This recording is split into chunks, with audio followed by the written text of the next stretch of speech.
बहू बनी सास के लिए चुड़ैल।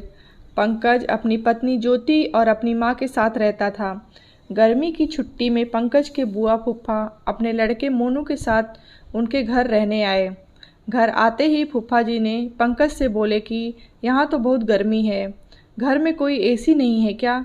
पंकज की माँ ने बोला, भाई साहब, अभी कुछ ही दिन पहले ही पंकज ने अपने कमरे में एसी लगवाया है। यह सुनते ही फूफा जी अपने बेटे से बोले कि सारा सामान पंकज के कमरे में ले चलो। पंकज और उसकी पत्नी ज्योति चुप रहे, क्योंकि उन्होंने सोचा कि कुछ दिनों की तो बात है।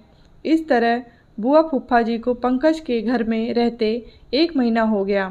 पंकज ने अपनी माँ से पूछा कि बुआ जी कब जाने वाली हैं? हम कब तक ऐसे ही हॉल में सोकर अपना गुजारा करेंगे? पंकज की माँ बोली, रिश्तेदारी का मामला है, हम कुछ कह भी तो नहीं सकते।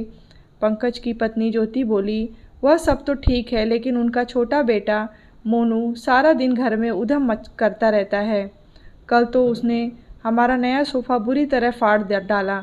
पंकज इस बात पर बहुत गुस्सा हुआ कि नया सोफ़ा फाड़ दिया। वह अपनी पत्नी से बोला, तुम मोनू को ऐसा करने से रोकती क्यों नहीं? ज्योति बोली, जब से बुआ फूफा जी आए हैं कुछ न कुछ खाने की डिमांड करते हैं, जिससे मेरा और माँ जी का सारा दिन रसोई में ही बीत जाता है।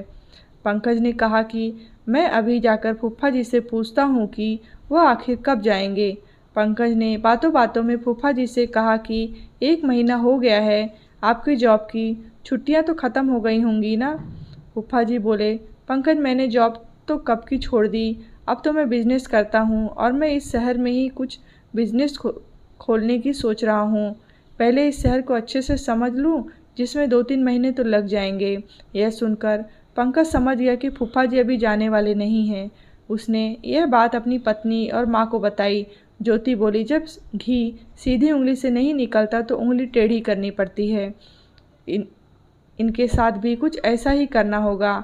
आप यह काम अब मुझ पर छोड़ दीजिए। उसी रात बुआ और फूफा जी छत पर थे, तभी उनका लड़का मोनू चिल्लाता हुआ उनके पास आया और बोला कि मैंने अभी एक चुड़ैल को देखा है। तभी एक चुड़ैल वहाँ से आई और बुआ फूफा जी को बोली, तुम में से कौन मेरा पहला भोजन बनना चाहता है? चुड़ैल को देखकर वो बहुत डर गए और उस घर से भाग गए। उनके जाने के बाद ज्योति ने अपना चुड़ैल वाला मुखौटा उतारा। बुआ के परिवार के जाने के बाद सबने चैन की सांस ली।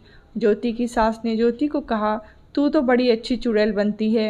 यह कहकर सब हंसने लगे। सीख, इस कहानी से हमें यह सीख मिलती है कि हमें किसी भी रिश्ते का गलत फ़ायदा नहीं उठाना चाहिए। जिस तरह बुआ के परिवार ने अपनी रिश्तेदारी का गलत फ़ायदा उठाया और दूसरे को परेशान किया। कहानी आपको अच्छी लगी हो तो लाइक करें, शेयर करें और भी अच्छी कहानियाँ सुनने के लिए सब्सक्राइब करें।